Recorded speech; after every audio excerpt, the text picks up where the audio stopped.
Hello बच्चों, तो कैसे हैं आप लोग। उम्मीद करता हूँ आप बढ़िया होंगे। तो आज इस वीडियो के अंदर हम बात करने वाले हैं कार्बोनेट्स कंपाउंड के अंदर chemical properties of carbon compounds, उसके बारे में बात करेंगे, जिसके अंदर हम जो है 3 मार्क्स और 5 मार्क्स के प्रीवियस ईयर में आए हुए क्वेश्चंस को देखने वाले हैं। लेकिन यदि आपने अभी तक वन शॉट माइंड मैप और इंपॉर्टेंट क्वेश्चन नहीं देखे हैं तो भैया जाकर देखें, ताकि आप अपने एग्जाम के लिए बेहतरीन तरीके से तैयारी कर सकें। ये सब आपको कहाँ मिलेगा, ये सब आपको मिलने वाला है डिस्क्रिप्शन बॉक्स के अंदर, तो जाकर जरूर देखें। तो चलिए हम शुरू करते हैं। सबसे पहला क्वेश्चन आपके सामने आता है, right the name of the reaction. Reaction का नाम बताइए जो कन्वर्ट करता है किसको, एल्कीन को एल्केन में कन्वर्ट करता है, उस रिएक्शन का नाम बताइए। And also write a chemical equation to show the necessary condition for the reaction to occur, यानी रिएक्शन होने के लिए क्या नेसेसरी या जरूरी कंडीशन होगी, उसके बारे में भी हमें बताइए। ये क्वेश्चन आपसे जो है 2017 के अंदर पूछा गया है। या फिर क्वेश्चन ये भी पूछा गया है कि how can an unsaturated hydrocarbon be made saturated, यानी जो अनसैचुरेटेड हाइड्रोकार्बन होती है उसे कैसे सैचुरेटेड बनाया जाता है। या फिर write the name and general formula of chain of hydrocarbon in which an addition reaction with hydrogen can takes place and stating the essential condition required for the addition reaction to occur, यानी addition reaction होने के लिए essential condition क्या होगी वो भी बताइए।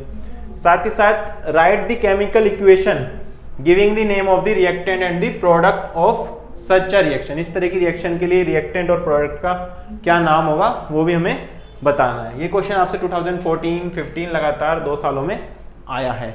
चलिए बात करते हैं। तो जो रिएक्शन होती है जिसकी मदद से एल्कीन को हम कन्वर्ट करते हैं किसके अंदर, एल्केन के अंदर, उसे कहते हैं एडिशन रिएक्शन, यानी ऐसी रिएक्शन जिसके अंदर कोई सब्सटेंस आके जुड़ेगा, किसके साथ जुड़ेगा, एल्कीन के साथ। क्या बनाएगा जुड़कर, एल्केन बना लेगा। ठीक है बेटा। आगे क्या कहता है कि addition reactions are a characteristics property of unsaturated hydrocarbon की कैरेक्टरिस्टिक्स प्रॉपर्टी है, यानी एल्कीन और एल्काइन की प्रॉपर्टीज हैं क्या, addition reaction. General formula alkene का क्या होता है, CnH2n, और एल्काइन का क्या होता है, CnH2n-2। Addition reaction of unsaturated hydrocarbons occur in the presence of catalyst, catalyst की प्रेजेंस में होता है। कौन सा कैटलिस्ट होता है, निकिल होता है यानी Ni, पैलेडियम होता है यानी Pd, या फिर तीसरा हो सकता है प्लेटिनियम यानी Pt, to form saturated hydrocarbons. Saturated hydrocarbon बनाने के लिए हम इन कैटलिस्ट का यूज कर सकते हैं। जैसे हमारे पास एक एग्जांपल है, हमारे पास क्या है, एक इथीन का मॉलिक्यूल है। क्या है, इथीन का मॉलिक्यूल, यानी इस तरीके से अपने पास एक मॉलिक्यूल है जिसके अंदर क्या हो रहा है, एडिशन रिएक्शन हो रही है किसके साथ, हाइड्रोजन के साथ। किसकी प्रेजेंस में, निकिल की प्रेजेंस में H2 जो है इसके अंदर जुड़ने वाला है। जुड़ के क्या बनाएगा, इथेन बनाएगा। इथेन क्या होगा, CH3 और CH3, यानी एक एक हाइड्रोजन दोनों की तरफ जुड़ जाएगा, यानी यहाँ पर भी हाइड्रोजन जुड़ेगा, यहाँ पर भी हाइड्रोजन जुड़ेगा, जिससे इथीन जो है इथेन में कन्वर्ट हो जाएगी। यानी इथेन क्या हो गया, सैचुरेटेड हाइड्रोकार्बन हो गया, यानी जिसके अंदर कार्बन कार्बन का सिंगल बॉन्ड प्रेजेंट होता है उसे सैचुरेटेड बोलते हैं। तो ये कैसी हाइड्रोकार्बन बन गई, सैचुरेटेड हाइड्रोकार्बन बन गई। देखो रिएक्शन ये हो गई। Thus addition of hydrogen to an unsaturated hydrocarbon, यानी ये जो कार्बन है, यानी हाइड्रोकार्बन है, ये क्या है, अनसैचुरेटेड है। इसके अंदर हाइड्रोजन जुड़ा और क्या बन गया, सैचुरेटेड बन गया, गिव्स अ सैचुरेटेड हाइड्रोकार्बन। और इस रिएक्शन को क्या बोलते हैं, हाइड्रोजिनेशन। हाइड्रोजिनेशन का मतलब होता है हाइड्रोजन का जुड़ना, ताकि अनसैचुरेटेड जो कार्बन कंपाउंड्स हैं यानी हाइड्रोकार्बन है वो सैचुरेटेड हाइड्रोकार्बन में कन्वर्ट हो सके। ठीक है बेटा। चलिए अगले क्वेश्चन की तरफ चलते हैं। अगला क्वेश्चन हमारे पास है, with the help of an example, एक एग्जांपल की सहायता से, मदद से एक्सप्लेन करिए। कौन से प्रोसेस को एक्सप्लेन करना है, हमें हाइड्रोजिनेशन को एक्सप्लेन करना है। आगे क्या कहता है, mention the essential conditions for the reaction. Hydrogenation reaction के लिए एसेंशियल कंडीशन क्या होगी वो भी बताइए। And state the change in physical property with the formation of product. Product बनने के साथ साथ क्या स्टेट में चेंज आएगा वो भी हमें बताना है। ये क्वेश्चन आपसे 2015 में पूछा गया है।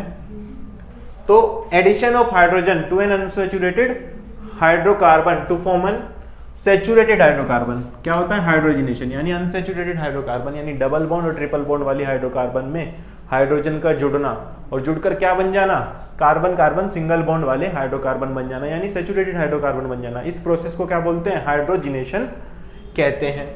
हाइड्रोजनेशन के लिए जैसे एग्जांपल दिया है, क्या होता है, वेजिटेबल ऑयल है जो कैसा होता है, अनसैचुरेटेड होता है। कैसा होता है, अनसैचुरेटेड, उसके अंदर H2 मॉलिक्यूल जुड़ते हैं, यानी निकल की प्रेजेंट में, निकल क्या है, एक कैटलिस्ट है जिसकी प्रेजेंस में ये रिएक्शन होगी, और अनसैचुरेटेड वेजिटेबल ऑयल वेजिटेबल घी के अंदर कन्वर्ट हो जाएगा, यानी कैसा हो जाएगा, सैचुरेटेड हो जाएगा, जिसे हम वनस्पति घी भी कहते हैं। ठीक है, तो सैचुरेटेड हो जाएगा, अनसैचुरेटेड से सिंगल बॉन्ड बन जाएगा। इसलिए एसेंशियल कंडीशन क्या है इस रिएक्शन के लिए, पहला कि एक अनसैचुरेटेड हाइड्रोकार्बन होनी चाहिए, भाई डबल बॉन्ड या ट्रिपल बॉन्ड होना चाहिए, तभी हाइड्रोजन जुड़ेगा, सिंगल बॉन्ड होगा तो हाइड्रोजन नहीं जुड़ सकता। दूसरा, presence of catalyst, catalyst presence होनी चाहिए, किसकी, निकिल होना चाहिए, पैलेडियम यानी पीडी होना चाहिए, या फिर प्लेटिनम यानी पीटी भी ले सकते हैं। ठीक है बेटा, आगे चेंजेस क्या क्या हमें ऑब्जर्व होंगी, change observe in the physical properties, the change of unsaturated compound from liquid state to saturated compounds in solid state, और साथ ही साथ बॉइलिंग और मेल्टिंग पॉइंट जो है वो प्रोडक्ट के वो क्या हो जाएंगे, इंक्रीज हो जाएंगे, क्योंकि सैचुरेटेड हाइड्रोकार्बन का जो बॉइलिंग और मेल्टिंग पॉइंट होता है वो जनरली हाई होता है अनसैचुरेटेड के कंपैरिजन में। चलिए आगे बढ़ते हैं, अगला क्वेश्चन हमारे पास है, what is an oxidising agent. Oxidising agent क्या होता है, what happens when an oxidising agent is added to propanol. Propanol के अंदर जब ऑक्सीडाइजिंग एजेंट को ऐड करेंगे तो क्या होगा, इसको एक्सप्लेन करना है with the help of a chemical equation या केमिकल रिएक्शन की मदद से हमें बताना है। ये क्वेश्चन आपसे 2016 में पूछा गया है। साथ ही साथ क्वेश्चन दूसरे तरीके से कैसे पूछ सकते हैं कि व्हाट हैपन्स, क्या होगा जब 5% अल्कलाइन KMnO4, KMnO4 क्या है, पोटेशियम परमैंगनेट है, उसका सॉल्यूशन को ऐड करा drop by drop by warm propyl alcohol, यानी हमने प्रोपेनॉल लिया, उसको थोड़ा हीट करा और उसके अंदर ड्रॉप बाय ड्रॉप हम क्या ऐड कर रहे हैं, पोटेशियम परमैंगनेट यानी KMnO4 ऐड कर रहे हैं, जो कि टेस्ट ट्यूब में अपने लेवल ले रखा है। आगे क्या कह रहे हैं, explain with the help of a chemical equation की मदद से बताइए इस रिएक्शन को। तो ये क्वेश्चन आपसे 2019 में पूछा गया है। तो the substance which supplies oxygen in a reaction, कोई भी सब्सटेंस जो क्या प्रोवाइड करे, ऑक्सीजन प्रोवाइड करे किसी भी पर्टिकुलर केमिकल रिएक्शन के अंदर, उस सब्सटेंस को या उस एजेंट को हम क्या कहेंगे, ऑक्सीडाइजिंग एजेंट कह देते हैं। एग्जांपल ऑक्सीडाइजिंग एजेंट के क्या होगा, पोटेशियम परमैंगनेट हो सकता है, पोटेशियम डाइक्रोमेट हो सकता है। पोटेशियम परमैंगनेट क्या होता है, KMnO4, पोटेशियम डाइक्रोमेट होता है K2Cr2O7। ठीक है बेटा, ये दोनों ऑक्सीडाइजिंग एजेंट की तरह एक्ट कर सकते हैं। आगे, ड्यूरिंग दिस रिएक्शन, इस रिएक्शन के दौरान एल्कोहल्स क्या कन्वर्ट हो जाते हैं, कार्बोक्सिलिक एसिड में, यानी अपने पास कोई अल्कोहल होगा उसका क्या बन जाएगा, कार्बोक्सिलिक एसिड बन जाएगा। क्यों, क्योंकि वो कार्बन कंपाउंड जो है वो इजीली ऑक्सीडाइज्ड हो सकता है, यानी ऑक्सीजन को ले सकता है। Therefore when propanol heated with alkaline potassium permanganate solution या acidified potassium dichromate solution, it get oxidised to propanoic acid. The color of the potassium permanganate does not disappear. It is used to oxidize alcohol to acid. यानी alcohol है, ये क्या है, alcohol, जिसे क्या नाम दिया है, परफेक्ट अल्कोहल की बात करें तो प्रोपेनॉल लिया है हमने यहाँ पे, अल्कलाइन KMnO4 लिया, या फिर हमने एसिडिफाइड K2Cr2O7 लिया, साथ में थोड़ा हीट करा, हीट करने पर क्या हुआ, एक कार्बोक्सिलिक एसिड बन गया, यानी प्रोपेनोइक एसिड हमारे पास बन गया है। ठीक है बेटा, सबसे पहला क्वेश्चन यहां पर आपके पास आता है, differentiate between addition reaction and substitution reaction. Addition reaction है और सब्स्टिट्यूशन रिएक्शन है, उसके बीच में डिफरेंशिएट कीजिए।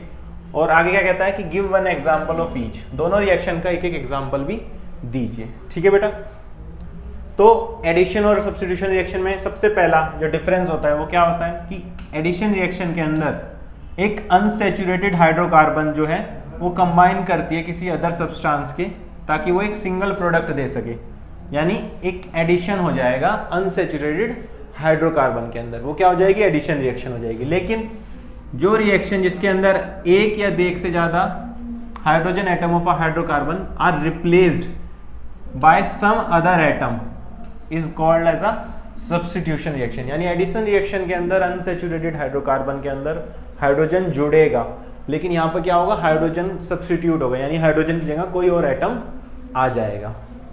सेकेंड डिफरेंस क्या है, addition reaction are given by the alkenes and alkynes. Addition reaction जो है वो एल्कीन और एल्काइन देते हैं। क्यों देते हैं? क्योंकि इनके अंदर ही डबल या ट्रिपल बॉन्ड प्रेजेंट होते हैं जिस पर एडिशन हो सकता है। लेकिन जो सब्स्टिट्यूशन रिएक्शन होती है वो गिवन बाय सैचुरेटेड हाइड्रोकार्बन और एल्कीन्स, वो एल्केन्स देते हैं, यानी सिंगल बॉन्ड कार्बन वाले कंपाउंड्स देते हैं। एग्जाम्पल में एडिशन रिएक्शन में हो सकता है कि हम लें इथीन। क्या लें? इथीन, यानी CH2 डबल बॉन्ड CH2 लें, उसके अंदर हाइड्रोजन का एडिशन करें। हाइड्रोजन का एडिशन किसकी प्रेजेंस में होगा? कैटलिस्ट की प्रेजेंस में। कौन सा कैटलिस्ट लेते हैं? निकल कैटलिस्ट हम जनरली यूज करते हैं। उससे होगा क्या, ये जो डबल बॉन्ड है इसकी जगह एक एक हाइड्रोजन जुड़ेगा तो ये अनसैचुरेटेड से सैचुरेटेड में कन्वर्ट हो जाएंगे, यानी इथीन से इथेन बन जाएगा। जबकि सब्स्टिट्यूशन के अंदर क्या होगा, मिथाइल जो है रिएक्ट करेगा क्लोरीन के साथ सनलाइट की प्रेजेंस में, और वहां पर एक एटम किसका? मीथेन का। कौन सा एटम? हाइड्रोजन। क्लोरीन के साथ क्या हो जाएगा? सब्स्टिट्यूट हो जाएगा, यानी एक हाइड्रोजन की जगह क्लोरीन आ जाएगा। यहाँ पर किसकी प्रेजेंस में होती है? सनलाइट की प्रेजेंस में होती है। ठीक है बेटा, चलिए आगे बढ़ते हैं। अगला क्वेश्चन हमारे पास है, give a chemical test to distinguish between saturated and unsaturated hydrocarbon. Unsaturated और सैचुरेटेड हाइड्रोकार्बन में डिफरेंशिएट करने के लिए केमिकल टेस्ट बताइए। साथ ही साथ बी में क्या पूछा है कि name the product formed when ethane Burns in air. Right the balanced chemical equation for the reaction showing the type of energies liberated. कौन कौन सी एनर्जी लिबरेट होंगी उसके लिए केमिकल इक्वेशन के साथ बताइए। Why is reaction between methane and chlorine in presence of sunlight considered as substitution reaction. क्यों methane जब सनलाइट की प्रेजेंस में क्लोरीन के साथ रिएक्शन करता है तो उसे हम सब्स्टिट्यूशन रिएक्शन कहते हैं। ये क्वेश्चन आपसे 2016 में पूछा गया है। चलिए, तो कौन सा टेस्ट हम कर सकते हैं? हम टेस्ट यूज कर सकते हैं ब्रोमीन वाटर टेस्ट। इसके अंदर क्या करते हैं? एडिशन करते हैं हम किसका? ब्रोमीन का, यानी Br2 का, with unsaturated compounds like alkene और एल्काइन में। तो addition of bromine is used as a test for unsaturated compounds. For this purpose bromine is used in the form of bromine water. A solution of bromine in water is known as bromine water, यानी bromine gas को जो water के अंदर हम dissolve करते हैं और उसी सॉल्यूशन को क्या कह देते हैं? ब्रोमीन वाटर सॉल्यूशन कह देंगे। इस सॉल्यूशन की मदद से हम यूज कर सकते हैं। कैसा होता है ये सॉल्यूशन? जो है रेड ब्राउन कलर का होता है due to the presence of bromine in it, क्योंकि ब्राउन गैस होती है ब्रोमीन, तो उसकी वजह से जो इसका सॉल्यूशन बनेगा वो भी रेड ब्राउन कलर का होगा। आगे, when bromine water is added to unsaturated compound then bromine gets added to the unsaturated compound at the end brown color of bromine water discharges। यानी जब ये ब्रोमीन वाटर के अंदर हम किसी अनसैचुरेटेड हाइड्रोकार्बन को रिएक्ट कराएंगे तो दोनों तरफ ब्रोमीन का एडिशन हो जाएगा। ब्रोमीन का एडिशन हो जाएगा तो इसका जो ब्राउन वाटर मतलब ब्राउन कलर का जो कलर है वो जो है डिस्चार्ज हो जाएगा, यानी वो कलरलेस हो जाएगा। So if an organic compound, यदि कोई ऑर्गेनिक कंपाउंड ब्रोमीन वाटर के कलर को गायब कर दे या डिकलराइज कर दे तो हम कह सकते हैं कि वो एक अनसैचुरेटेड हाइड्रोकार्बन है, यानी उसके अंदर डबल बॉन्ड और ट्रिपल बॉन्ड प्रेजेंट हो सकता है। But saturated hydrocarbon do not decolourised bromine water, लेकिन सैचुरेटेड हाइड्रोकार्बन के अंदर ऐसा नहीं होता। क्यों नहीं होता? क्योंकि वहाँ पर कोई डबल और ट्रिपल बॉन्ड है ही नहीं, तो ब्रोमीन उसके ऊपर ऐड नहीं होगा। ऐड नहीं होगा तो उसका कलर फेड या कलर डिसअपियर नहीं होगा। ठीक है, तो इस तरीके से हम डिफ्रेंशिएट कर सकते हैं अनसैचुरेटेड और सैचुरेटेड हाइड्रोकार्बन के बीच में। चलिए बी पार्ट देखते हैं। बी पार्ट में क्या है? When ethane burn in air क्या बनेगा? कार्बन डाइऑक्साइड बनेगा और वाटर बनेगा।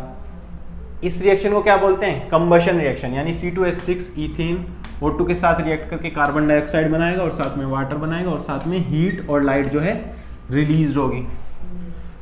चलिए, इस रिएक्शन क्या होती है? एक्सोथर्मिक होती है। एक्सोथर्मिक क्यों हो रही है? क्योंकि इसके अंदर हीट जो है इवॉल्व हो रही है। इवॉल्व मतलब बाहर निकल रही है रिएक्शन होने के बाद। तीसरा सी क्या है? Methane reacts with chlorine.